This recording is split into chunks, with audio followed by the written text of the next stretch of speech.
दोस्तों आज फिर से एक बार हम वेडिंग फोटोग्राफी की बात करेंगे। थोड़ा सा वीडियो बनाने में लेट हो जाता हूं क्योंकि बहुत सारे और भी अदर काम होते हैं, जैसे कि आपको दिखाई दे रहा है कि भैया किस फंक्शन की वजह से, किस प्रोग्राम की वजह से, किस कार्यक्रम की वजह से मैं जो है आपके साथ में वीडियो लेट बना रहा हूं। तो दोस्तों हम बात उस चीज़ की नहीं कर रहे, आज हम बात कर रहे हैं एक फ्रीलांसर्स की कि भैया एक फ्रीलांसर किस तरह से काम करता है और वेडिंग फोटोग्राफी में उसका परफॉर्मेंस किस तरह का होना चाहिए। और आप एक प्रोफेशनल फोटोग्राफर होकर अपने क्लाइंट के साथ में घटिया काम दे देते हैं तो फिर आपका जो है वो फोटोग्राफी करियर खराब हो जाता है, वो फैमिली से आपको काम मिलना बंद हो जाता है। ऐसी बहुत सारी बातें जो आपके साथ में मैं शेयर करना चाहता हूं क्योंकि ये मेरे साथ हो चुकी है और मैं अपने साथी मित्रों को बताना चाहता हूं कि यदि आपके साथ में भी ऐसा होता है और हो रहा है, 100% हो रहा है, ऐसा नहीं है कि ये मेरी मनगढ़ंत कहानियां हैं। मैं आपके साथ में जो जो चीज़ें शेयर करता हूं वो मेरे साथ में हो चुकी होती है और मैं आपके साथ में शेयर इसीलिए करता हूं कि यह गलतियां आप ना करें। तो चलिए वीडियो को स्टार्ट करते हैं। मैं हूं आपका दोस्त विजय बड़ोलिया, आप देख रहे हैं AGMDS फोटोग्राफी चैनल।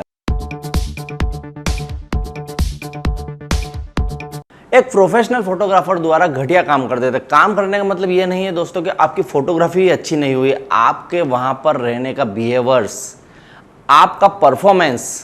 आपकी ऐसी कुछ बातें जो हमारे क्लाइंट को अच्छी नहीं लगी, उसके थ्रू ही आपकी फोटोग्राफी का भी आकलन होता है। तो क्यों ना आप जब किसी क्लाइंट की अच्छी वेडिंग बुक करते हैं और किसी भी तरीके से आप क्लाइंट को खुश करना चाहते हैं तो वहाँ बात आती है एक फ्रीलांसर की कि भैया आप अकेले को देखकर वो वेडिंग जो है बुक करता है कि भैया इस फोटोग्राफर को हम हमारी वेडिंग दे रहे हैं। तो आपका फर्ज बनता है कि आप अच्छे वर्कर के मैं आपको ये बताना चाहता हूं कि भैया आपको सीधी भाषा में समझ में आएगा। जैसे कि फ्रीलांसर होते हैं जो कि फोटोग्राफी अच्छे से जानते हैं, लेकिन हम किसी को अपॉइंट करते हैं कि भैया ये वेडिंग प्रोग्राम मेरा है, आप आकर इस प्रोग्राम पर काम कर लीजिए, उसको हम कहते हैं फ्रीलांसर। तो ऐसे फ्रीलांसर आप बुक करें जो अपनी खुद की परफॉर्मेंस पर ध्यान दें और वेडिंग के जो क्लाइंट होते हैं, जो गेस्ट होते हैं, जो भी आए हुए हैं, वहां अपनी जो है एक छाप अच्छी छोड़े कि हाँ फोटोग्राफर ने अच्छा काम किया। फोटोग्राफी क्लिक कर देना, फोटो अच्छे निकाल देना, यही सब बेहतरीन नहीं होता है दोस्तों। आपको आपके बिहेवियर्स पे और आपके परफॉर्मेंस पे बहुत अच्छे तरीके से ध्यान देना पड़ेगा। यह ध्यान तभी दे पाएंगे जब आप तो अच्छे हैं, आप एक तरीके से बहुत अच्छे थे, तभी आपको तो क्लाइंट ने बुक किया है वेडिंग के लिए। लेकिन आपने जिस फ्रीलांसर को बुक किया है उसका बिहेवियर्स कैसा है अपने क्लाइंट के साथ में, वो बहुत ज़्यादा जरूरी होता है। एक सेकेंड बात ये भी आती है दोस्तों कि बिहेवियर्स चलो ठीक है, क्लाइंट के साथ में हमारा फ्रीलांसर बहुत अच्छा कर रहा है, उसका परफॉर्मेंस भी बहुत अच्छा है कि चलो फोटोग्राफी भी अच्छी निकाल रहा है, लेकिन एक बात ये भी आती है कि भैया उसका ड्रेसअप लुकिंग कैसा है। मैंने आपको पहले भी बहुत सारे वीडियो में बताया है, वेडिंग फोटोग्राफी की में बताया है और वेडिंग की फोटोग्राफी टिप्स के साथ साथ में बताया है कि आप जब भी फोटोग्राफी करने जाएँ किसी भी तरीके से आप क्लाइंट को ना खुश कर सकते हैं और खुश भी कर सकते हैं, लेकिन उसमें एक बहुत बड़ी वजह होती है आपका ड्रेसिंग लुक। आप ड्रेसिंग लुक में भैया इतने ज़्यादा फैंसी बन के चले जाते हैं कि भैया आपकी जीन्स भी फटी है, आपके जैकेट वैकेट डाल रखे हैं आपने, ओपन शर्ट आपने पहन रखा है। यह ड्रेसअप एक प्रोफेशनल फोटोग्राफर को सूट नहीं करता है। आप भली बात ही बहुत ज़्यादा अच्छे महंगे कपड़े पहनते हैं और आप अच्छा दिखना चाहते हैं, लेकिन यह ड्रेसअप जो है किसी भी तरीके से भैया एक फोटोग्राफर को सूट नहीं करता। तो आप एक डिसेंट फोटोग्राफी करने जाते हैं, डिसेंट तरीके से रहना चाहते हैं, तो आपको एक टी शर्ट या फिर किसी भी तरह का लोगो का या फिर एक प्रोफेशनल ड्रेसअप बना लेना चाहिए कि भैया मेरे वेडिंग बुक की है और ये अच्छी वेडिंग है। तो यहाँ पर आप ड्रेसिंग लुक को जो है बहुत ध्यान में रखेंगे और एक परमानेंट फिक्स ड्रेसअप आप पहन के जाएंगे ताकि आपका ड्रेसिंग लुक जो है बहुत बेहतर लगे। न कि आप ऐसे थोड़ा सा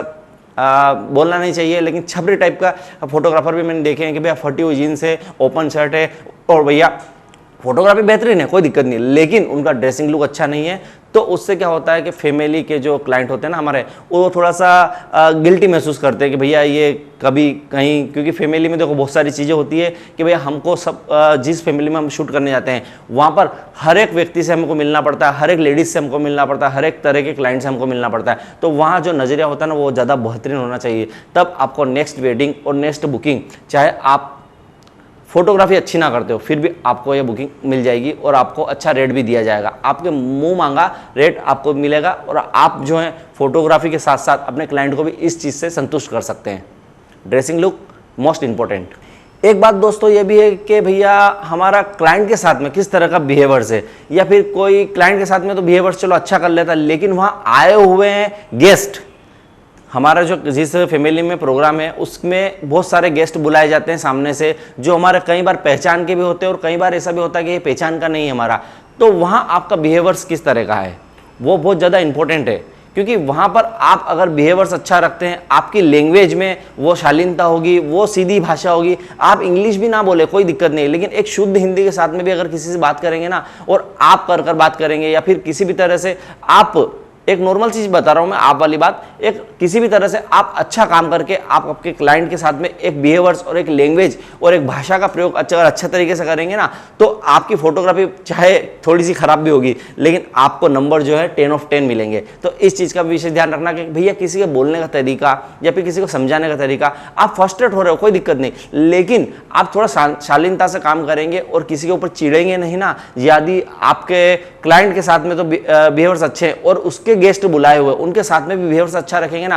तो शायद हो सकता है कि वह गेस्ट आया हुआ आपके क्लाइंट से आपकी तारीफ कर जाए और वही गेस्ट आपके क्लाइंट से आपकी बुराई भी कर जाए। तो इस चीज का विशेष ध्यान रखिएगा दोस्तों कि आपकी शालीनता, आपकी भाषा, आपकी लैंग्वेज बहुत ज्यादा अच्छी होना चाहिए। एक मोस्ट इंपॉर्टेंट चीज ये भी होती है दोस्तों कि एक फोटोग्राफर को बुकिंग वेडिंग की तब दी जाती है, वेडिंग की मान लो, बर्थडे की मान लो, या किसी भी तरह की वेडिंग की बुकिंग मान लो, उसका कितने सालों का एक्सपीरियंस है, उसके आधार पर आपको 100% काम मिलता है और अच्छी फोटोग्राफी करने का आपको अवसर मिलता है कि भैया ये बहुत सालों से काम कर रहा है फोटोग्राफर, तो इसकी फोटोग्राफी बहुत अच्छी होगी। लेकिन अगर आप बहुत सालों से काम कर रहे हैं तो आप यकीन मानिए कि आप खुद फोटोग्राफी करने नहीं जाते होंगे, आप किसी फ्रीलांसर को हायर करते होंगे, किसी भी गेस्ट को ऐसा दिखाने के लिए कि मैं एक बड़ा फोटोग्राफर हो गया हूं, मेरे को बहुत सालों का एक्सपीरियंस है, तो अब ये मैं काम नहीं करता हूं, लेकिन अब ये काम मैं करवाता हूं। तो इस तरह से आप उस वक्त चयन अच्छे ही फोटोग्राफर का करें, क्योंकि आपको जब बुकिंग मिली है ना, तो आपके एक्सपीरियंस को देख के मिली है, आपके 10 सालों का एक्सपीरियंस, आपके 15 सालों का एक्सपीरियंस को देखकर आपको बुकिंग दी गई है। तो आप अपने क्लाइंट को कभी निराशा ना करें। आप चाहे 2 साल के एक्सपीरियंस वाले किसी फ्रीलांसर को दें या 5 साल के किसी एक्सपीरियंस वाले को दें, लेकिन काम आप एक अच्छे व्यक्ति को दें ताकि वो अपने क्लाइंट के साथ में अच्छा बिहेवियर्स करके आए और अच्छी चीज़ें नोटिस करके आए। ये सारा वीडियो जो है, ये सारी जो बातें हैं, सभी तरह के फोटोग्राफर के लिए अप्लाई की जाती है। तो आप इनको बारीकी से समझेंगे ना, तो आपको 100% बेनिफिट मिलना ही मिलना है, 100% मिलना है, इसमें कोई दिक्कत नहीं है दोस्तों। बिल्कुल अच्छी बातें हैं और नॉर्मल सी बातें हैं। आप ज़्यादा बातें ना करें, आप नॉर्मल सी बात करें, कम से कम बातों में भाषा में आप जवाब दें। आप ज़्यादा बोलकर अगर अपना एक्सपीरियंस के साथ में शेयर करेंगे तो भी आप अच्छी गिनती में नहीं आएंगे। तो आप एक लिमिट के साथ में बातचीत करें, सरल भाषा का उपयोग करें और अपने गेस्ट के थ्रू भी अच्छी बात करें, और आपका जो सालों का एक्सपीरियंस है ना, उसी के अकॉर्डिंग आपका एक्सपीरियंस आप अपने फ्रीलांसर को दें और उसी के अकॉर्डिंग उससे काम करवाएं। ऐसा भी कई बार होता है कि हमने किसी अदर फ्रीलांसर को पहुंचा दिया है शूट करने के लिए, और वो फ्रीलांसर हमारे क्लाइंट को ही अपने पर्सनल नंबर देकर आ गया है कि भैया फोटो वोटो अपन कर लेंगे, शेयरिंग और दे दूंगा मैं आपको। हाँ बिल्कुल, क्लाइंट की तो आदत होती है, फोटो क्लिक करते ही भैया हाथों हाथ मुझे चाहिए, लेकिन उस वक्त इस टाइप से आप जवाब दीजिए कि भैया इस कैमरे में वाईफाई ऑप्शन नहीं है, तो मैं वाईफाई से आपको ओरिजिनल इमेज नहीं दे पाऊंगा, थोड़ा अच्छी क्वालिटी नहीं आ पाती। किसी भी तरह से आप उसको सेटिस्फाई कर सकते हैं और बोल दीजिए स्टूडियो से आपको हाथों हाथ फोटो मिल जाएंगे, मैं अभी डायरेक्ट स्टूडियो जाऊंगा और वहां पर कॉपी करके सिस्टम में आपको फोटो प्रोवाइड करवा दूंगा। कुछ इस तरह से आप रिप्लाई करेंगे, ज्यादा अच्छा रहेगा, न कि आप फ्रीलांसर आप अपने अदर किसी क्लाइंट को नंबर अपना पर्सनल देके आ जाए और अपना फोटो जो है शेयरिंग कर ले। यह एक अच्छा तरीका नहीं होगा दोस्तों, इस चीज का विशेष ध्यान रखें। अब बात फ्रीलांसर की फिर से आती है कि भैया एक हम जब फोटोग्राफी करते हैं किसी भी फंक्शन की, तो हर एक न्यू जनरेशन या फिर यंग जनरेशन हम क्या हैं, उनको शौक रहता है कि हम पोर्ट्रेट फोटो क्लिक करवा लें या फिर 1 2 4 5 फोटो ऐसे क्लिक करवा लें कि हमारे काम में आए। हम किसी भी तौर पर हम या तो पोस्ट करें या फिर किसी को भैया किसी एंगेजमेंट के लिए किसी को बताने के लिए चाहिए होता है, तो इस तरह के पोजिंग जो हमसे फोटो क्लिक करवा लेते हैं, ठीक है ना। तो उस वक्त आपका फ्रीलांसर के बारे में बात कर रहा हूं मैं कि आपका बिहेवियर्स इस तरह का होना चाहिए कि आप उसको क्लाइंट को पोजिंग बताने के तरीके पर ध्यान दें, न कि उनको टच करें या फिर किसी भी तरीके से भैया साइड में ले जाकर आप आपकी पर्सनल मीटिंग करें, या फिर किसी भी तरह का आपको ये जो है हर एक क्लाइंट, हर एक गेस्ट, हर एक हमारा जो क्लाइंट है फोटो क्लिक करने वाला, वो उस कैटेगरी का नहीं होता है जिस कैटेगरी के आप गिनती में आ जाते हैं। क्योंकि हर एक फोटोग्राफर को आजकल उसी नज़र से देखा गया है कि भैया फोटोग्राफर है, फटाफट काम निपटवाओ, अपना काम करो, अपना फोटो क्लिक करवाओ और फिर कोई दिक्कत नहीं। आप 10 फोटो अच्छे भी खींच देंगे ना, तो आपको वो जिंदगी भर याद रखने वाला नहीं है। आप अगली बार कोई नया फोटोग्राफर मिलेगा ना, उससे फोटो क्लिक करवा लेगा। और अच्छे फोटो की सबको चाह रहती है कि भैया हमें अच्छा फोटो मिल जाए, तो वो एक चाह होती है क्लाइंट की, तब जाके आप फोटोग्राफर के पास में वो क्लाइंट आता है और फोटो क्लिक करवाता है। तो आपका बिहेवियर्स आपका एक पोजिंग बताने का तरीका थोड़ा सा सही रहेगा, या फिर डिस्टेंस मेंटेन के साथ में रहेगा, या फिर आप बोल दीजिए ना पोज बताने का काम मेरा नहीं, आपको किस तरह का फोटो चाहिए आप गूगल सर्च कर लीजिए, वहां पर आप पोजिंग देख लीजिए, वैसा पोज आप बना लीजिए, फिर मैं फोटो क्लिक कर देता हूँ, मेरा काम फोटो क्लिक करने का है, तो भी बुरा नहीं मानेगा आपका क्लाइंट, उसको अच्छा समझेगा कि चलो इसी बहाने हमें फोटोग्राफर टच तो नहीं करना, हमें किसी भी बहाने से हमें थोड़ा इंप्रेस करने की कोशिश तो नहीं करना किसी भी तरीके से। ये चीज़ आप विशेष ध्यान रखिएगा और थोड़ा इसको बारीकी से समझेगा, तो आपके लिए फायदा 100% मिलेगा।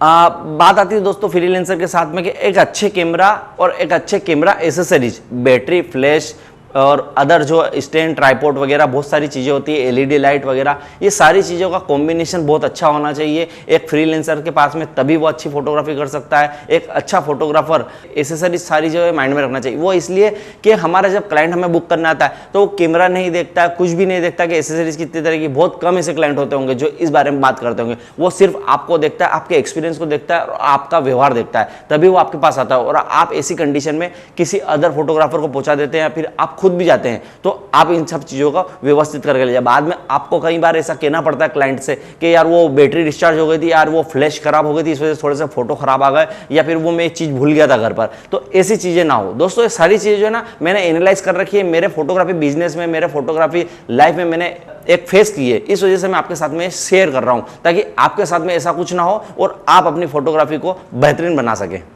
एक फोटोग्राफर ऐसा भी होता है कि भैया उसको फोटो क्लिक करने के लिए हमने पहुंचाया। बात फ्रीलांसर की है कि भैया एक फ्रीलांसर को हमने फोटोग्राफी करने के लिए पहुंचाया और वह फोटोग्राफी ही करके आया, उसने एक्स्ट्रा कुछ भी नहीं किया कि भैया आपने मुझे फोटोग्राफी करने के लिए पहुंचाया था, कोई फंक्शन मिस हो या कुछ हो तो मुझे आप बोलिए, मैंने सारे फंक्शन में वहीं के वहीं अवेलेबल रहा। लेकिन एक फोटोग्राफर का यह फर्ज भी बनता है कि वह किसी भी फंक्शन में जाए, संगीत में जाए, रिसेप्शन में जाए या किसी भी अदर फंक्शन में जाए, वह फैमिली मेम्बर्स को पूछ ले कि भैया फैमिली मेम्बर्स कौन कौन है, या फिर एक अच्छा प्रोफेशनल फोटोग्राफर हो ना वो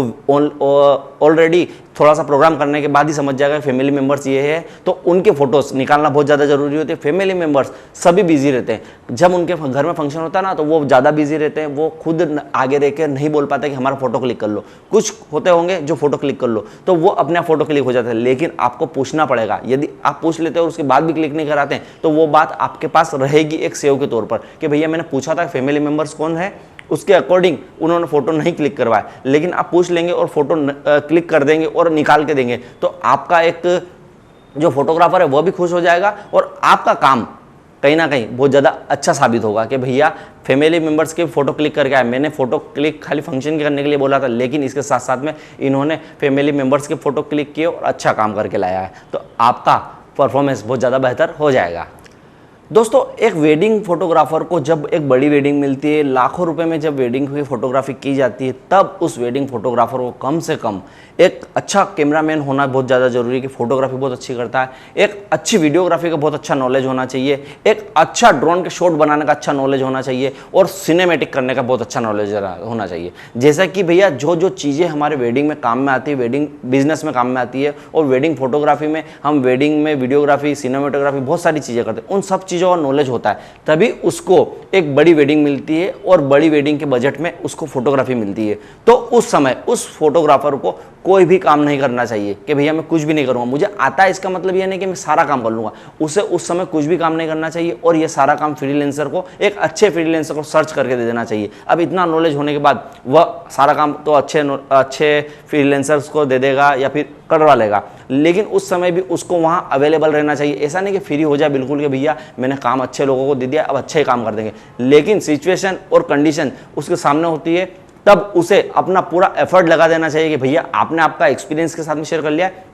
अब आपने ये शूट बनाया कि बनाया, आपने ये फोटोग्राफ्स लिए कि लिए, कुछ मिसिंग तो नहीं हो रहा है, वह चीज़ आपको वहाँ पर एफर्ट लगाकर अपना बिजनेस को, अपनी वेडिंग फोटोग्राफी जो आपको मिली है उसको पूरा बेहतरीन साबित कर ले, ताकि सब तरह से आपका काम अच्छा हो सके। तो इसका आपको बेनिफिट 100% मिलेगा। आप एक काम भी ना करें, आप सब कुछ करना जानते हैं तो आप सिनेमेटिक भी ना करें, आप कैंडिड करना चाहते हैं आप कैंडिड भी ना करें, आप ये सारा काम किसी अदर को दे दें। एक फ्रीलांसर का पैसा ज़्यादा लगेगा, लेकिन आपकी वेडिंग जो है बहुत ज़्यादा अच्छी बन जाएगी और अच्छी हमें 100% बना के देना ही देना है। दोस्तों एक बात यह भी विशेष ध्यान रखिएगा कि आप क्लाइंट के ऊपर डिपेंड है या क्लाइंट आपके ऊपर डिपेंड है। ये चीज़ें बहुत ज़्यादा मायने रखती है आपके एक बेहतरीन फोटोग्राफर होने पर, कि भैया जब आप कहीं पे भी फोटोग्राफी करने गए हैं तो आप क्लाइंट को बोलते हैं हमारी व्यवस्था कीजिए, हम ऐसा चाहिए वैसा चाहिए, तो ऐसा ना हो। उस वक्त क्या हमें पता नहीं चलता कि हम क्या सस्ती वेडिंग बुक कर लेते हैं और सोचते हैं कि भैया हमारी व्यवस्था क्लाइंट करेगा, कि भैया इसका खर्चा भी हम देंगे क्या, तब जाके हम हमारी फोटोग्राफी में इतना कितना कमा रहे हैं हम पैसा। तो ऐसा नहीं सोचना। यदि आपको पहले से पता है तो आप लोकेशन का माइंड उनसे लोकेशन की बात उनसे कर लीजिए कि भैया कहाँ पर लोकेशन है, उसके अकॉर्डिंग हम आएंगे तो हमारी फोटोग्राफी में इंक्लूडेड है ये और ये चीज़ें जो है इस तरह से रहेगी। तब आप ये चीज़ें विशेष तौर से निकाल के पहले से रख लीजिए कि हम क्लाइंट के ऊपर डिपेंड है या क्लाइंट हमारे ऊपर डिपेंड है। इस चीज़ को क्लियर कर लेंगे तो आपकी फोटोग्राफी बेहतरीन होगी, आपका माइंड सेट रहेगा, आपका माइंड खराब नहीं होगा उस वक्त कि भैया हमारे तो कोई व्यवस्था नहीं कर पाए, हमको बैठने के लिए कुर्सी तक नहीं मिली। ऐसी चीज़ें सोचने की नहीं होती दोस्तों। आप एक फोटोग्राफर हैं और आपसे वो अच्छी फोटोग्राफी की अपेक्षा रखते हैं, न कि आपकी सुविधा के लिए आपको चाय पानी हर समय पर पूछते रहें या फिर कुछ करते रहें। तो इन चीज़ों को पहले क्लियर कर लीजिए। अपने अपने तौर पर जिस तरह से हो सकता है उस तरह से अपने अपने तौर पर आप अपने क्लाइंट से शेयर कर सकते हैं बात और क्लाइंट को बता सकते हैं। ये सारी टिप्स मेरे साथ में हो चुकी है, इसलिए मैंने आपके साथ में शेयर की है। दोस्तों यदि वीडियो अच्छा लगता है तो अपने दोस्तों में शेयर कीजिएगा और वीडियो को लाइक शेयर और चैनल को सब्सक्राइब जरूर करते रहिएगा और सपोर्ट करते रहिएगा। हमेशा मैं आपके साथ में एक अच्छी नई नई टिप्स लेके आता रहूँगा। तब तक के लिए गुड डे।